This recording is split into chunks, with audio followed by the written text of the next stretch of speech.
Hello everyone, this is Shruti. Welcome back to CrackX. We are doing Polity series of M. Lakshmikant 7th edition, and today we are going to move forward with part 2 of the chapter 4, that is silent features of the Constitution. So in the previous video we have covered till half of the features, half are left. That is going to be covered in this video, and in this video only the whole chapter will be ended. So stay till end and let's begin. Important feature कि हमारे constitution में fundamental rights है जो derived है from the American constitution and we are having original constitution में तो वैसे 7 rights थे हमारे पास, बट नाउ एक राइट जो है दैट इज़ आर्टिकल 31 जो प्रॉपर्टी से रिलेटेड थी. ठीक है, इसको रिपील कर दिया गया and it is now in article 300A of part 12. ठीक है, पार्ट 12 में अभी ये पाई जाती है as article 300A, so it has become a legal right.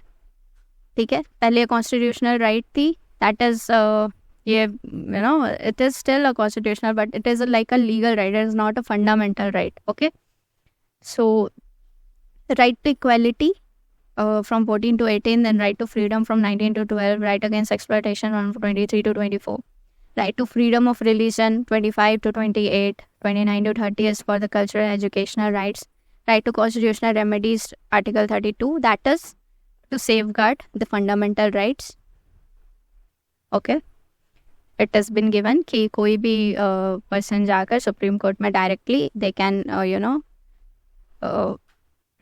issue writs and through writs they can complain कि उनका ये जो fundamental rights है वो it is not, they are not able to practice that or they have problem, तो वो जाकर ऐसा कर सकते हैं. then as I told कि fundamental rights होते थे जिसमें आर्टिकल 31 को डिलीट कर दिया गया through 44th amendment act of 1978 and इसे अब लीगल राइट बना दिया गया under article 300A.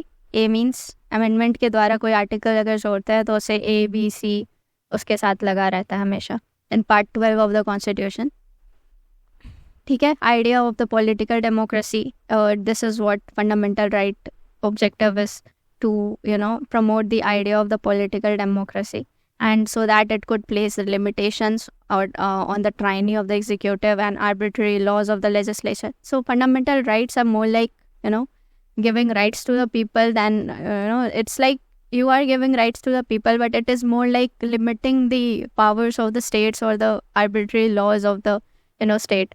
So it is more like a limitation, so it is like a negative right क्योंकि ये कुछ negative rights डालता है, जैसे ये इट्स लाइक ये लिमिटेशंस डाल रहा है स्टेट पे and through that limitations you are getting your rights कि हाँ ये नहीं कर सकता स्टेट मेरे ऊपर, दैट इज़ माई राइट. तो it is like a negative right. Okay, justiciable होता है, that is there is a supreme court enforceable in the supreme court as well as high court. तो आप डायरेक्टली सुप्रीम कोर्ट में जा सकते हो, otherwise there is high court also in which you can issue Ritz. That is habeas corpus, mandamus, prohibition, certiorari, quo warranto for the restoration of rights. तो ये सब हम बहुत डिटेल में बाद में पढ़ेंगे बिकॉज अभी इसका कोई ऐसा रिलेवेंट नहीं है. मैं अभी बता भी दूँ तो it is not right now relevant in this chapter. जब बेसिक चैप्टर आएगा इससे रिलेटेड, जब हम फंडामेंटल राइट्स पढ़ोगे then we will be doing it in detail. Okay, कि हेबियस कॉर्पस क्या होता है एंड ऑल. तो फंडामेंटल राइट्स एब्सोल्यूट नहीं है. जो भी राइट्स हमें मिलते हैं it is subject to the reasonable restrictions. इसके कुछ रिस्ट्रिक्शंस अगर आपको बोला जाता है कि you have freedom of speech, तो देयर इज सम रिस्ट्रिक्शंस. आप कुछ ऐसा नहीं बोल सकते हो जो that is not in favour of your country और जिसके वजह से कोई दंगा हो जाए या that is kind of hate speech. तो आप हेट स्पीच नहीं दे सकते हो. तो there is some reasonable restrictions जो पुट है इन राइट पे to the citizen also. So there is some limitations to that. These rights also, they are not absolute and they are not sacrosanct and can be curtailed or repealed, just like Article 31 got repealed. उसी तरीके से ये बिल्कुल sacrosanct नहीं है. इन्हें repeal भी किया जा सकता है by constitutional amendments, but that amendment should not alter the basic features and ये सस्पेंड भी किए जा सकते हैं ड्यूरिंग इमरजेंसी, ठीक है, नेशनल इमरजेंसी के टाइम पे, एक्सेप्ट आर्टिकल 20 एंड 21. जो हमारे पास आर्टिकल 20 एंड 21 है, we will be reading about that. Article 20 basically rights given to the prisoners है. मतलब कोई भी आप पे कोई प्रोसीडिंग चल रही है, लीगल प्रोसीडिंग, तो उसके रिगार्डिंग जो राइट्स है वो आर्टिकल 22 में दिए हुए हैं. सो ये आपका सस्पेंड नहीं हो सकता है. And article 21, that is a right to life. This can also cannot be suspended during national emergency. Otherwise, any right that is other than Article 20 and 21, that can be, suspended during the operation of the national emergencies. Then the ninth features is the directive principle of state policy. So DPSP is there in order to, it's like not enforceable. It is not enforceable, but it contains some principles which gives the directives to the government in order to do good governance of our country. ठीक है, हमारी country के लिए के good governance के लिए कुछ directives दिए हुए हैं that can be used by the government in order to make a good governance in the country. And for that a directive principle of state policy is there, which is not enforceable. अगर कोई government इसको follow नहीं भी करती, ऐसा नहीं है कि दिया है तो एकदम फॉलो करना ही करना है, कुछ भी छूटना नहीं चाहिए. It's upon the state as per their resources. जो भी अभी इकोनॉमिकल कंडीशन है या जो कुछ भी है, उस हिसाब से जो भी आप कर सकते हो, just take the directives from this and do that. ठीक है, अगर आप नहीं कर पाते हो तो इट इज़ नॉट कि आपको किसी कोर्ट में खड़ा किया जाएगा या कोई proceedings चलाई जाएगी. It is not like that. It is not enforceable, unlike the fundamental rights, but it is there for the welfare of the people. इसको enforceable नहीं बनाने के बहुत सारे reason है. We will know that in the directive principle. अभी मैं बताने बैठूंगी तो the video will get very long. But basic चीज़ ये है कि इसको अभी enforceable इसलिए नहीं बनाया गया because that time हमारे पास ऐसे इतने मतलब हमारा कंट्री तुरंत आज़ाद हुआ था and we were not having that much of resources कि बिल्कुल एक ऐसा गुड गवर्निंग गवर्नमेंट एकदम बनेगा ही जो सारे डायरेक्टिव्स को फॉलो कर सके. सो that is why it is like that. But in the future it might get enforceable. Okay, जब हमारे पास जब हम एक डेवलप्ड नेशन बन जाएंगी तब मे बी इसे इन्फोर्सेबल कर दिया जाए. Then Minerva mill case of 1980, supreme court ने कहा था कि जो इंडियन कॉन्स्टिट्यूशन है वो founded on the bedrock of the balance between fundamental rights and directive principle. That is, there must be a balance between fundamental rights and the directive principles, and on which our constitution is founded. Why it said so? Because there was always there was a dispute between fundamental rights and directive principle कि कौन ज़्यादा बड़ा है, which to give more preferences.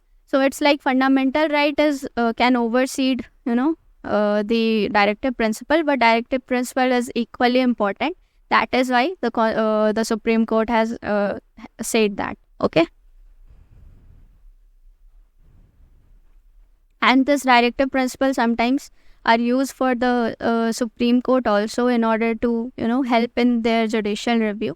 कि अगर कोई law जो होती है वो डायरेक्टिव प्रिंसिपल को इन्फोर्स कर रही होती है इन द कंट्री, तो उस लॉ को बेसिकली हम कह सकते हैं उस प्रोविज़न को को बेसिकली इंटरप्रेट किया जाता है कि वो वैलिड होगी because it is enforcing some of the directive principles.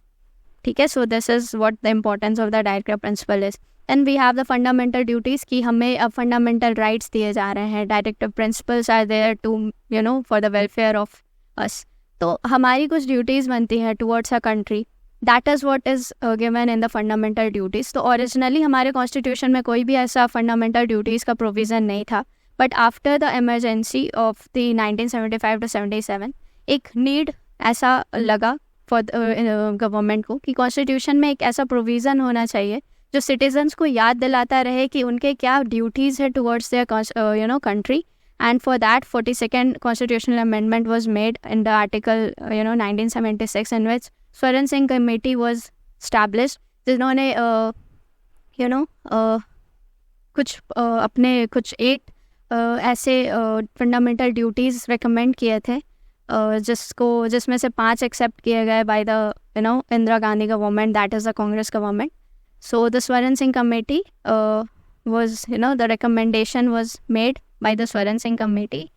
And one more constitutional amendment is associated with the fundamental duties, that is the 86th Constitutional Amendment Act ने एक और फंडामेंटल ड्यूटी डाला. जैसे ओरिजिनली तो recommendation, जैसे यहाँ पर अगर मैं लिखूँ तो रिकमेंडेशन तो मिले थे 8, बस इसमें से 5 उठाए गए और 5 खुद के गवर्नमेंट ने ऐड किए एंड 10 फंडामेंटल ड्यूटीज़ बनाए.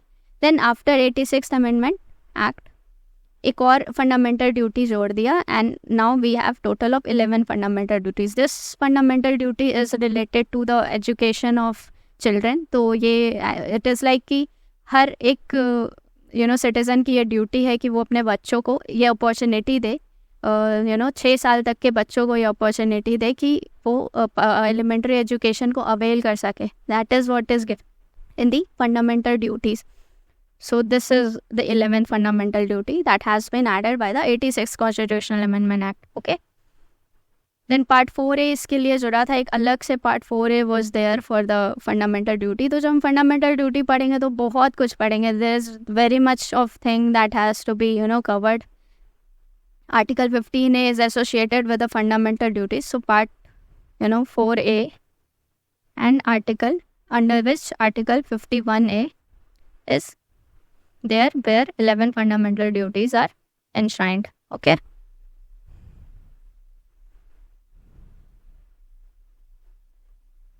These fundamental duties are actually taken from the USSR. Actually, the Russia is the one from which this has been taken. It has not been taken from the American Constitution, but from the Russian Constitution. Okay. Then, respect of the national flag, those 11 fundamental duties, we don't have to do it right now.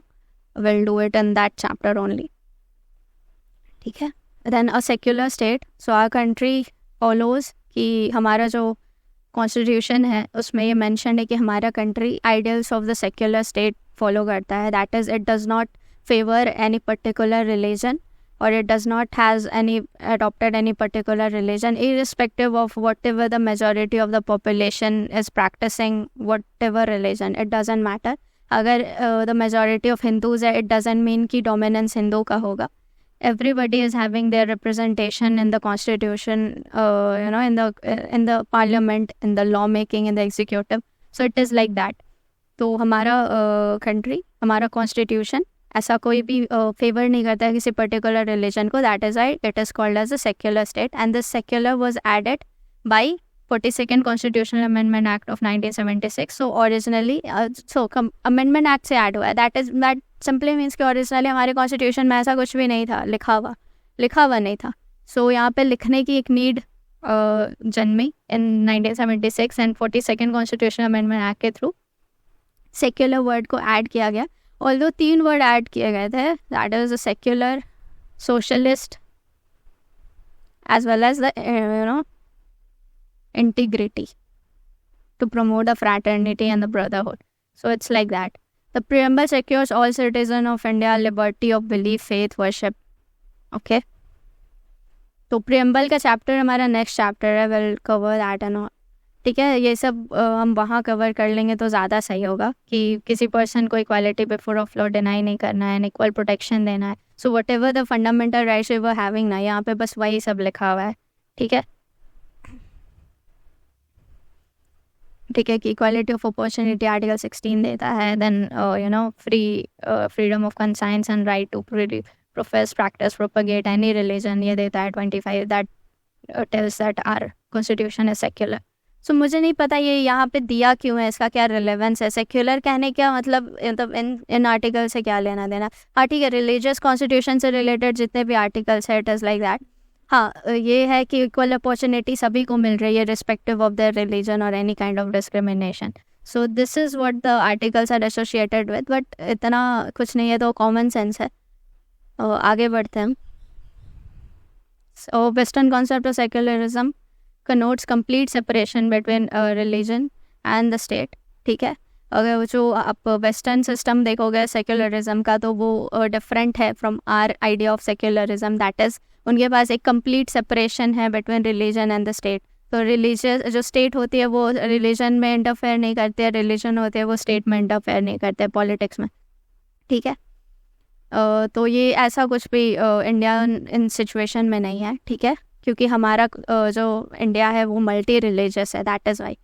तो Indian constitution में एक positive concept of secularism है, that is हर एक religion को equal respect दिया जाएगा and every religion will be protected equally.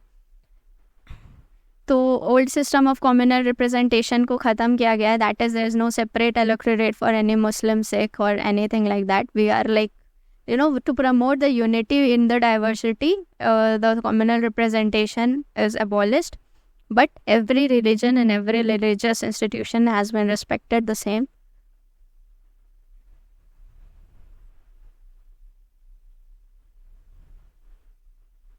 Then universal adult franchise भी एक फीचर है हमारे कॉन्स्टिट्यूशन का, कि हमारे कॉन्स्टिट्यूशन में अडॉप्ट किया है universal adult franchise basis of election to the Lok Sabha and the state legislative assembly. That means जो भी लोग हैं जो 18 ईयर्स ऑफ अबव है उनके पास राइट टू वोट है without any discrimination on what basis, caste, race, religion, sex, literacy, wealth and so on, ठीक है। वो without any discrimination they can cast their vote, ठीक है। तो पहले 21 ईयर्स थी, but after the 61st constitutional amendment act of 1988 21 से 18 हो गया, ठीक है, कम कर दिया गया एज को। तो ये एक इम्पॉर्टेंट अमेंडमेंट है जिसको याद रखना है, ठीक है।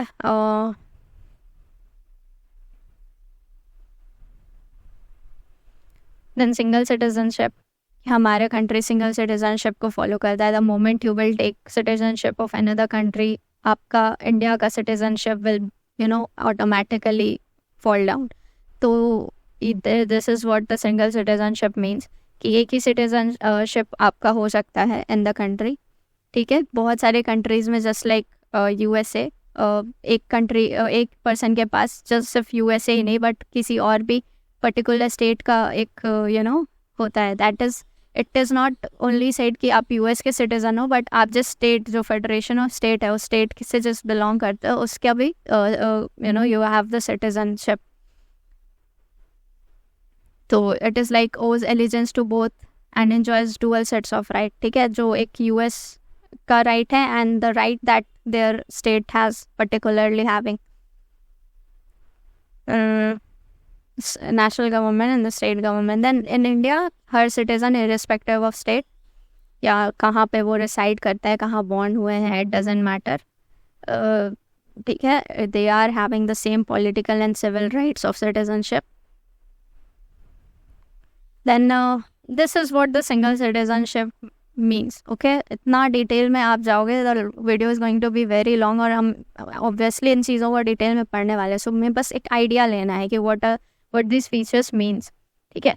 इंडिपेंडेंट बॉडीज, ठीक है, we are having independent bodies, that is election commission is independent body, controller auditor general का जो पोस्ट है दैट इज इंडिपेंडेंट।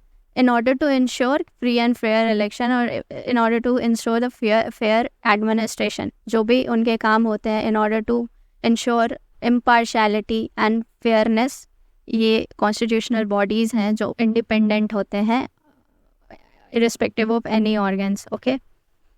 ना तो वो legislative के अंडर होते हैं, ना executive, ना ही judiciary के अंडर होते हैं। That is why they are called as independent constitutional bodies.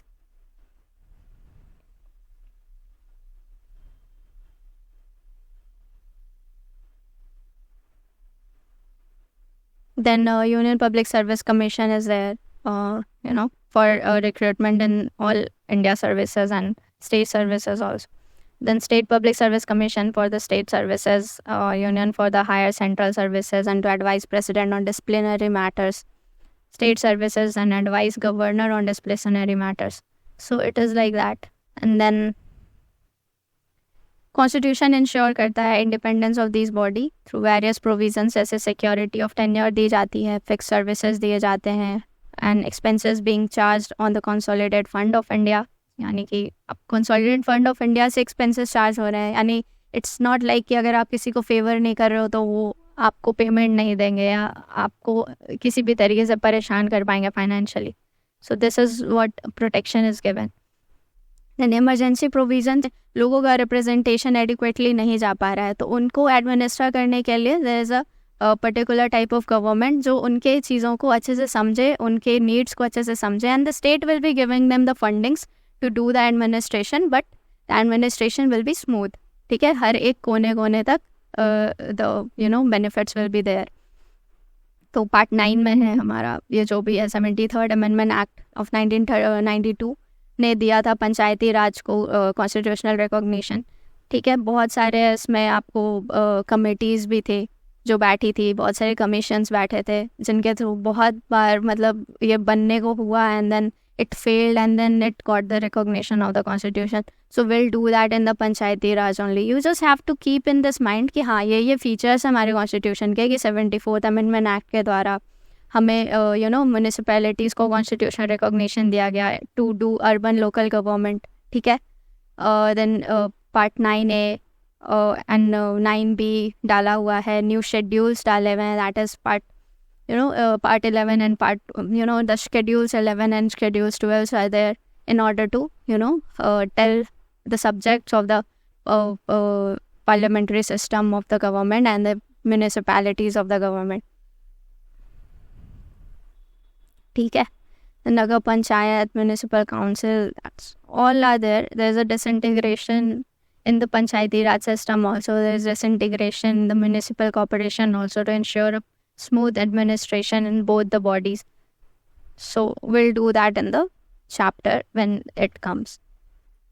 So cooperative societies means what? See, cooperative society का मतलब है कि कुछ ऐसे members के द्वारा वो group है, और उन members जिसमें उन members के जो needs हैं, जो demands है वो same है. ठीक है, they are like same kind of people who make association and this is for a particular thing. Like अगर agriculture से related है, that is called agricultural cooperative society. अगर finance से related है कि किसी को अपना business set up करना and they want some body to a group is there, they have a need for a finance, so उसके लिए cooperative bank बना होता है. ठीक है, so there are so much of that.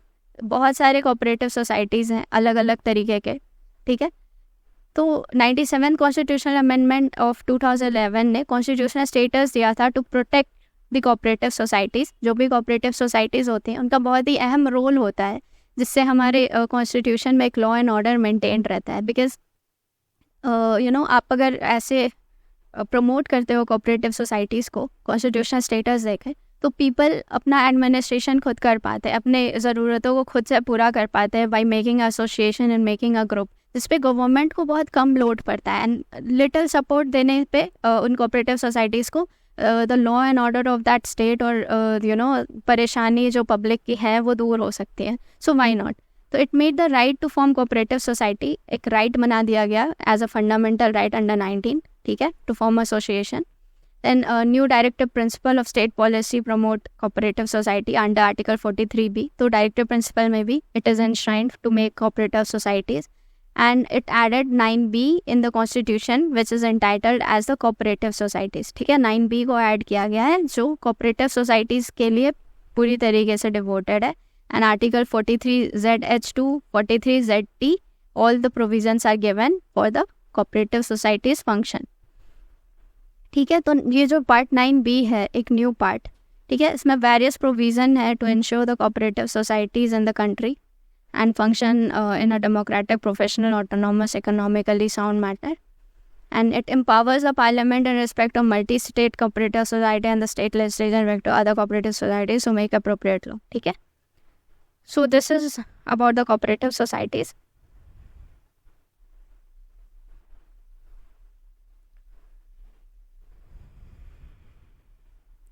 So this was all about the cooperative societies. Let's move forward. तो criticism भी बहुत हुआ है हमारे constitution का. Even though we are having such good features in our constitution, there are always some people who will concentrate on the criticism, and it is very important in order to make the constitution more filtered. तो ये कौन से grounds पर criticised हुआ है कि एक borrowed constitution है, क्योंकि इतने सारे कंट्रीज से इन्फ्लुएंस्ड है, सो बोरोड कहा जाता है इसे बाय सम पीपल. तो आप ये सब बिल्कुल रीड कर लोगे and you'll know that okay, इसमें कुछ ऐसा समझाने वाला नहीं है।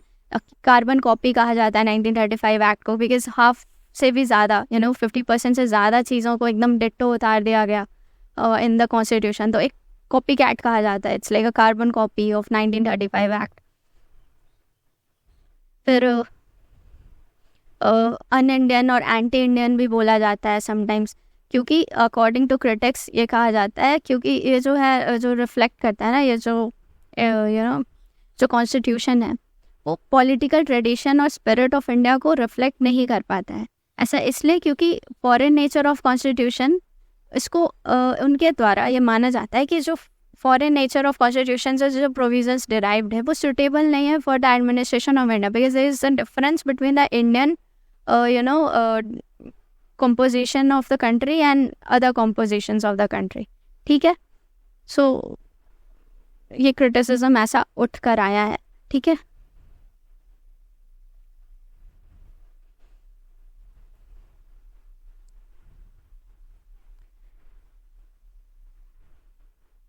तो in there is some people like Lakshmi Narayan Shahu, जो कॉन्स्टिट्यूएंट असेंबली के ही मेंबर थे, उन्होंने ऑब्जर्व किया कि जो आइडल्स है जिसमें कॉन्स्टिट्यूशन ड्राफ्ट हुआ है वो मैनिफेस्ट नहीं करता है in relation to the fundamental spirit of India. इनके द्वारा ऐसा माना जाता है।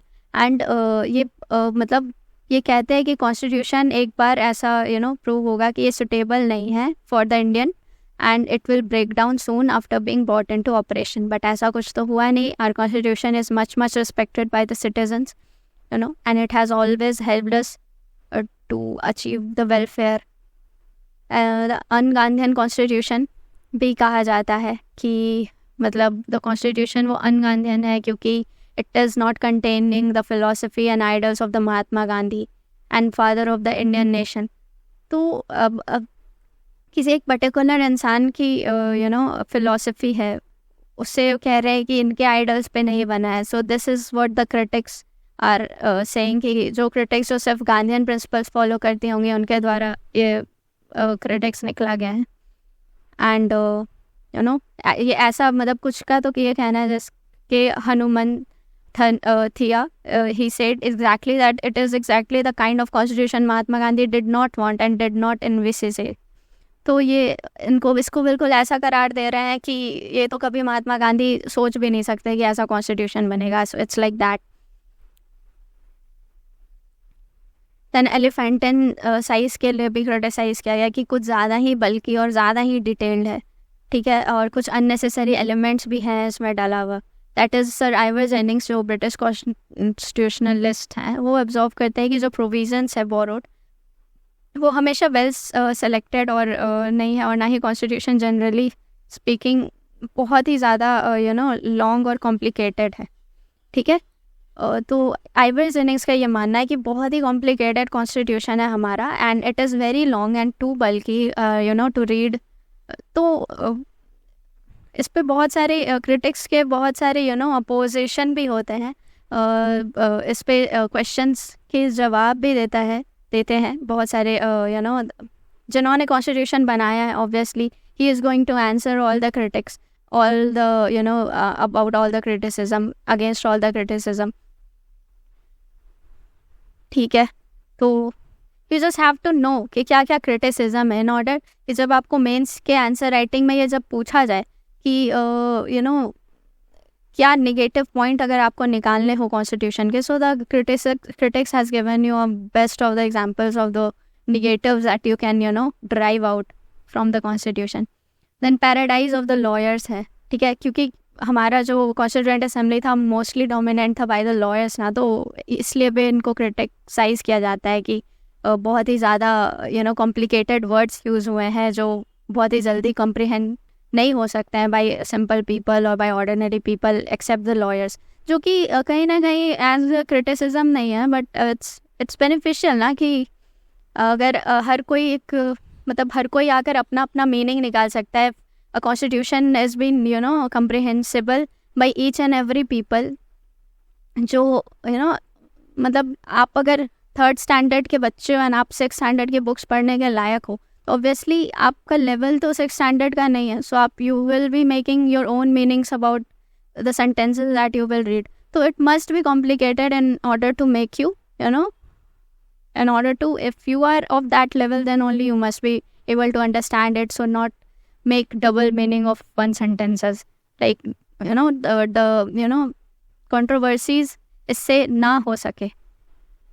इसीलिए आई थिंक मेरे हिसाब से तो आई थिंक कि सही है जो लॉयर्स के वर्ड्स यूज़ हुए हैं, but the critics has their own opinion and everybody has their own opinion. आपको न्यूट्रल होकर चीज़ों को करना है. So you have to mind the positive also, you have to have the positives of the constitution also and have to have the negatives of the constitution also in order to stand at the neutral position.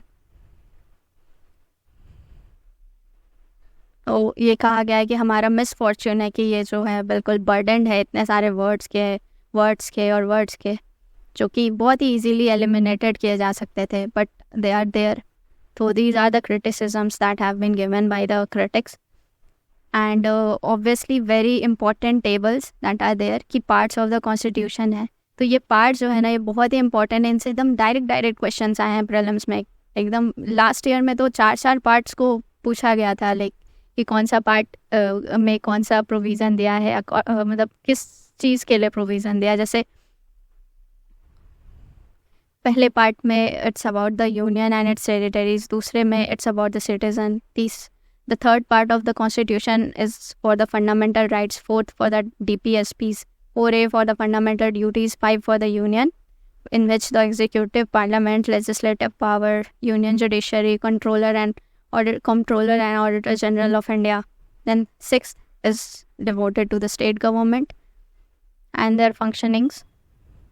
Then 7 is for the state in part B and the first schedule that has been deleted. ठीक है, तो इनका part B में जो first schedule में जो states थे ना, जैसे ABCD करके states बने हुए थे, सो ये जो हटे एंड इन चीज़ों का जो भी शेड्यूल्स में दिया हुआ था तो इन चीज़ों को रिपील किया गया. That is why we are not having part 7 as our constitutional, the 238 article 238 is deleted and part 7 has been deleted.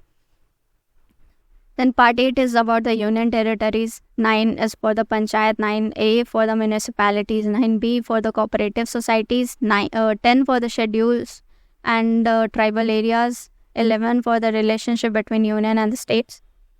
ठीक है. 12 में आपको मिलता है finance, property, contacts and suits. 13 is for trade, commerce, intercourse within the territory of India. जो भी इन चीज़ों से related provisions है, that is given in the part 13. And part 14 has services under the union and the states. ठीक है, जो भी services under union and the states are there is given in the part 13. Part 14. Then 14A is for tribunals. 15 is for elections. 16 for special provision relating to certain classes. 17 has provision containing about official languages. 18 for the emergency provisions. 19 miscellaneous other provisions that are there, additional ones.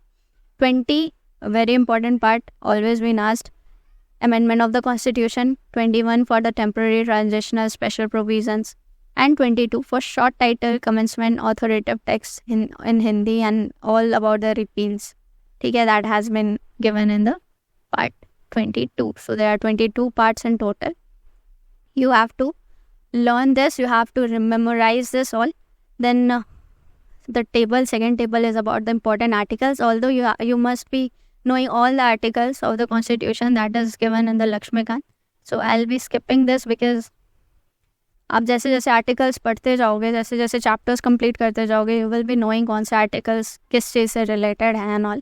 But obviously you have to give a memorisation and a glance. तो उसमें मुझे कुछ समझाने के लिए नहीं था, that is why skip that. But you don't have to skip that, you have to memorise that.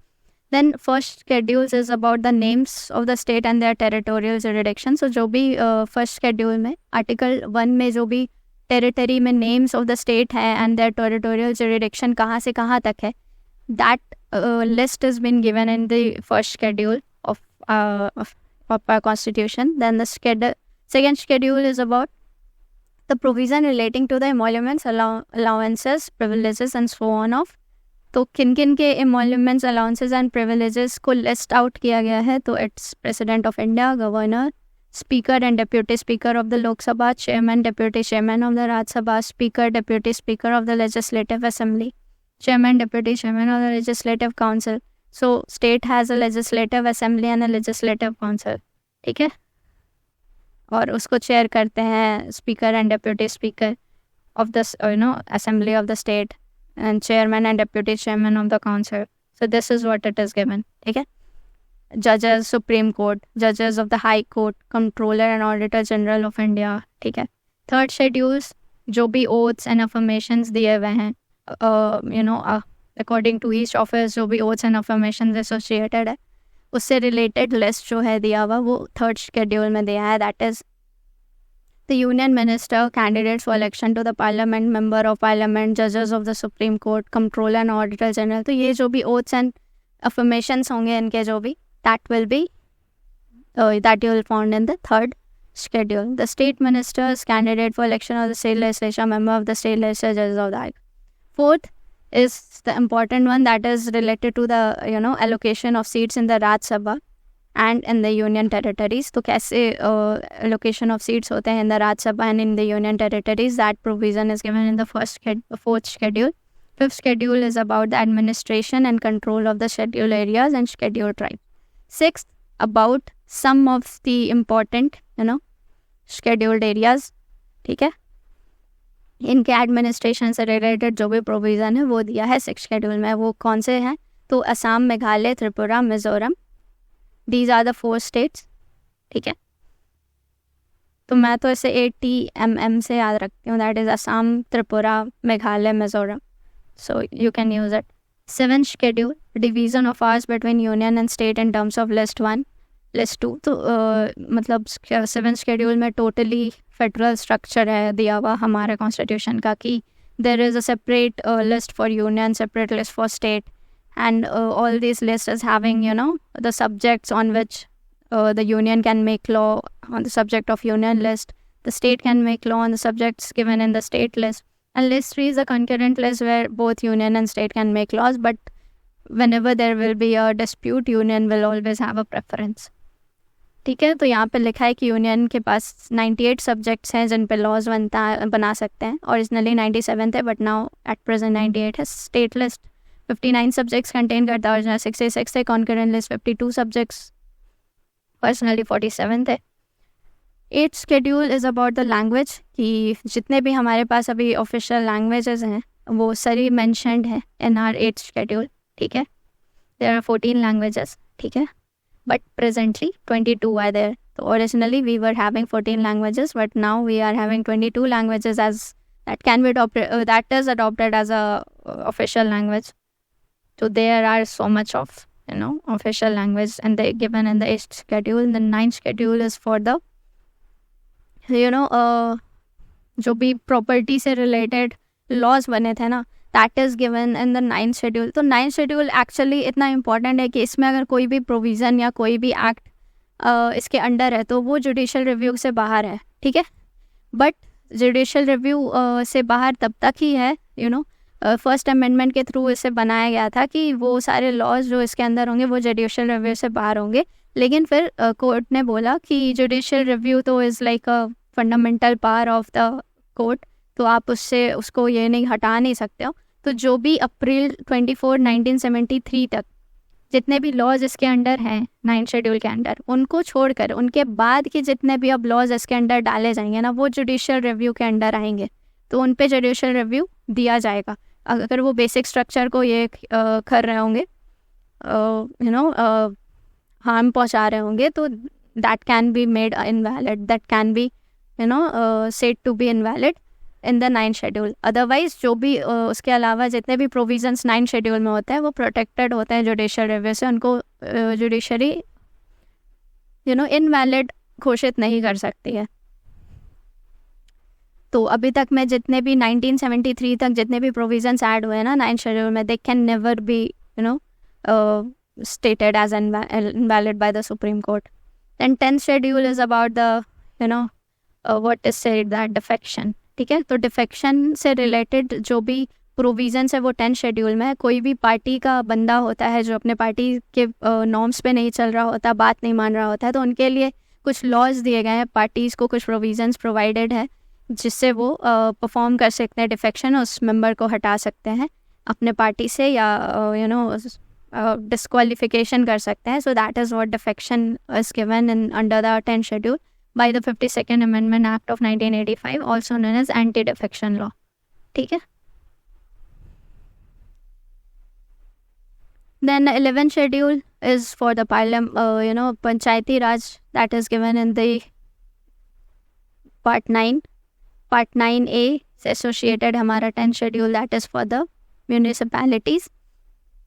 ठीक है। इन दोनों के लिए 11th schedule and 12th schedule was made कि इसमें जो भी authority and responsibilities and subjects है जिस पे पंचायती राज the panchayats can make laws is given in the 11th schedule, and जिसमें municipalities can make law is given in the 12th schedule. So there are 18 matters on which municipalities can work upon. There are 29 matters in which panchayat can work upon. So this was it, and last table is about कि कौन सा हमारा provision कौन से country से लिया गया है। So government of India act से क्या क्या फीचर्स बोरो किए गए हैं, ब्रिटिश कॉन्स्टिट्यूशन से क्या क्या फीचर बोरो किए गए हैं, यूएस कॉन्स्टिट्यूशन से कौन कौन से फीचर्स को बोरो किया गया, आयरिश कॉन्स्टिट्यूशन से, कनाडियन से क्या किया गया, ऑस्ट्रेलियन से। तो ये सभी आपको मेमोराइज़ करना होगा बिकॉज इनका बहुत ही ज़्यादा रिलेवेंस है इन प्रीलिम्स। बहुत ही फ्रीक्वेंट क्वेश्चंस आते हैं, मतलब आते ही हैं, मतलब श्योर है कि आएंगे। तो इन टेबल्स को ज़रूर you have to memorise it, and that's it for today guys. So this is the end of the chapter, although the video is little long, but एक ही वीडियो में इसे ख़त्म इसलिए कर दिया गया बिकॉज बहुत ज़्यादा इसमें कुछ ऐसा समझने के लिए नहीं था। बहुत सारी ऐसी चीज़ें थी जो आपने पहले ही समझ चुकी थी, बस उसको थोड़ा डिटेल में पढ़ना था अभी हमें टू अंडरस्टैंड कि क्या फीचर्स हमारे कॉन्स्टिट्यूशन के, कौन से फंडामेंटल बेसिस पे हमारा कॉन्स्टिट्यूशन बेस्ड है। So that's it for today guys. अब अगले वीडियो में we will be covering the next chapter, that is the chapter 5 which is preamble of the constitution। तो ये करेंगे हम in the next video. Till then, take care. Thank you.